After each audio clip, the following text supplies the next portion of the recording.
अस्सलाम वालेकुम वरहमतुल्लाहि वबरकातुहू। हज़ारों दरूद व सलाम हमारे ख़ातमुन नबीन सरवर कायनात सरवर दो आलम पर। आज की इस वीडियो का टॉपिक है कि अगर आप अपनी प्रॉपर्टी की तकसीम कराना चाहते हैं तो तकसीम का तरीक़ाकार क्या है, आज की इस वीडियो में हम आपको बताते हैं। लेकिन अगर आप हमारे चैनल पर नए हैं तो नीचे दिए गए सुर बटन को ज़रूर प्रेस करें, साथ में बेल आइकन को ज़रूर प्रेस करें। शुरू करते हैं आज की वीडियो।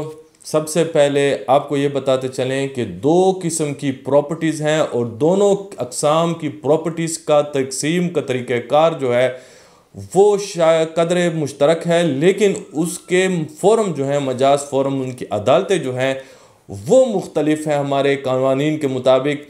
एक वो प्रॉपर्टी है कि जो आपकी जो सकनी प्रॉपर्टी है, जिस तरह मकान है या फिर आपका कोई मार्केट है या कोई इंडस्ट्री है, इस किस्म की जो प्रॉपर्टी होगी, या कोई कॉलोनी में कोई प्लॉट है, तो ऐसी प्रॉपर्टी की अगर आप तकसीम कराना चाहें अपने बहन भाइयों या दीगर जो मुश्तरका आपके साथ मालिकान हैं, तो इस हवाले से आपके पास जो मलकियती डॉक्यूमेंट है, जिस तरह कोई रजिस्टर्ड डीड है, वसीका है, एग्रीमेंट है, या कोई इंतकाल है, आपके पास जो विरासत का इंतकाल है या कोई भी इंतकाल है, आपके नाम पे मलकियत का सबूत है आपके पास, उस डॉक्यूमेंट को लेके आपने इस किस्म की प्रॉपर्टी का जो तकसीम का दावा होगा वो सिविल सूट करना होगा, सिविल अदालत में आपने दावा दायर करना होगा, उसके साथ वो मलकियत का डॉक्यूमेंट अटैच करना होगा।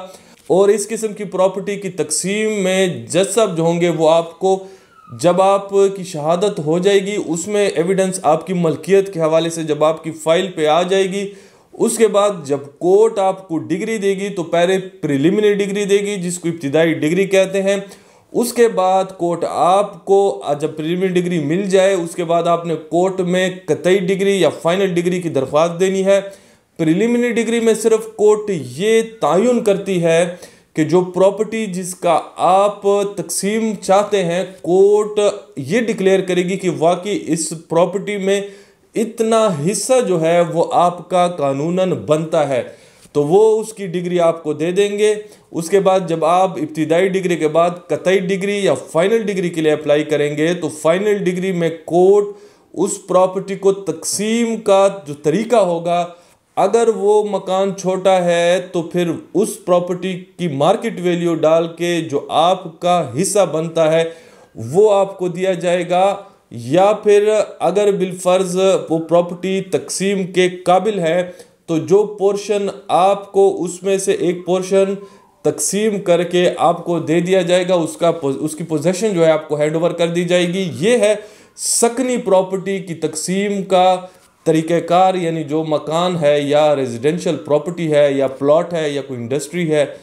तो अगर बिलफर्ज आपकी प्रॉपर्टी जो है वो ज़री है, यानी एग्रीकल्चर प्रॉपर्टी है, चाहे वो बारानी है, ट्यूबवेल की ज़मीन है, या कोई किसी भी दीगर सोर्स से नहरी ज़मीन है, उससे वो सैलाब होती हो, लेकिन वो एग्रीकल्चर पर्पज़ के लिए वो प्रॉपर्टी जो है वो आप इस्तेमाल करते हैं, तो ऐसी सूरत में इस प्रॉपर्टी की तकसीम के लिए आपको 4 चीज़ों की ज़रूरत होगी।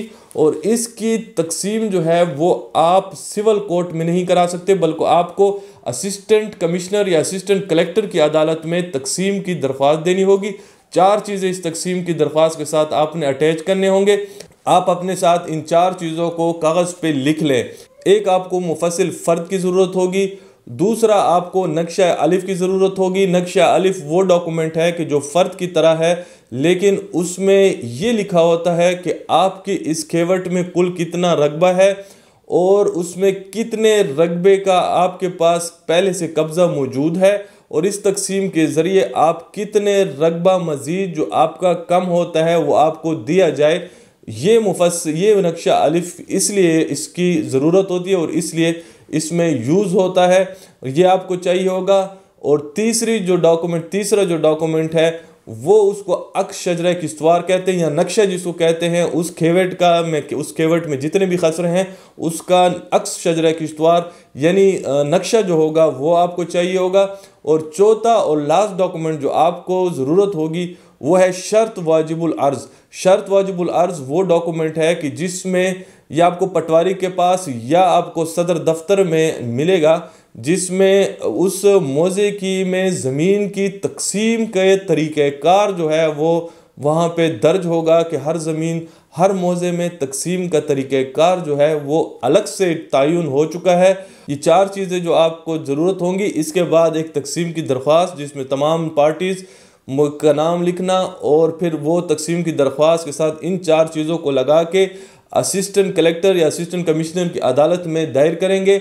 वो तमाम पार्टीज़ को नोटिस करने के बाद उसमें पटवारी की स्टेटमेंट रिकॉर्ड करने के बाद कि वाकई ये 4 चीज़ें दुरुस्त हैं, उसके बाद मोड ऑफ पार्टीशन आपसे तजवीज़ तरीके तकसीम हर पार्टी से लेगी कोर्ट असिस्टेंट कलेक्टर की, और आप बताएंगे कि किस किस्म की हर पार्टी बताएगी कि वो किस किस्म की तकसीम किस तरह हो, क्या तरीक़ेकार होना चाहिए। उसके बाद एहले कमीशन के हवाले किया जाएगा, तहसीलदार के हवाले किया जाएगा। वो मौके पे मुख्तलिफ तकसीम की ढेरियाँ वंड बनाएगा और फिर उसमें बताएगा कि ये वाली ढेरी जो है या वंड जो है या हिस्सा जो है वो मैंने किसको एक्सक्लूसिवली दिया है। उसके बाद उसकी रिपोर्ट को दायर करेंगे, जमा करेंगे असिस्टेंट कलेक्टर असिस्टेंट कमिश्नर की अदालत में, जो पार्टीज को दोबारा नोटिस करेगी कि अगर इस एहले कमीशन की रिपोर्ट पे किसी पार्टी को एतराज़ है तो वो उज़रदारी पेश कर सकते हैं। उज़रदारी अगर कोई पार्टी पेश करता है तो तरीक़ेकार ये होगा कि एहले कमीशन की स्टेटमेंट रिकॉर्ड की जाएगी कोर्ट में, जिसकी उज़रदारी होगी उस पर क्रॉस एग्जामिनेशन जरा करेगा, उसके बाद उसकी उज़रदारी पे बहस होगी। अगर वो मंजूर होती है तो जदीद एहले कमीशन मुकर्रर होगा, अगर वो खारिज होती है तो उसी के साथ ही तकसीम का जो एहले कमीशन की रिपोर्ट है वो मंजूर हो कि जिसको जितनी जहाँ जहाँ ढेरी मिली होगी वो उसके इंतकाल के लिए ऑर्डर किया जाएगा और वो उसको मिल जाएगी। फिर अगर कोई शख्स एग्रीव्ड है तो वो ऊपर डिप्टी कमिश्नर या एडिशनल डिप्टी कमिश्नर की अदालत में अपील जो है वो कर सकता है। तो ये तरीक़ेकार था 2 किस्म की प्रॉपर्टीज़ का कि अगर सकनी है तो क्या होगा और क्या तरीक़ेकार होगा, और अगर जरी है तो उसका तरीक़ेकार क्या होगा। आज की इस वीडियो में हमने आपको बताया, लेकिन अगर आपको आज की वीडियो पसंद आई है तो अपने जैसे और दोस्तों के साथ ज़रूर शेयर करें। इल्म के फैलाने में अपना किरदार ज़रूर अदा करें। आज के लिए इतना ही, इजाज़त चाहते हैं। अल्लाह हाफिज़। पाकिस्तान जिंदाबाद।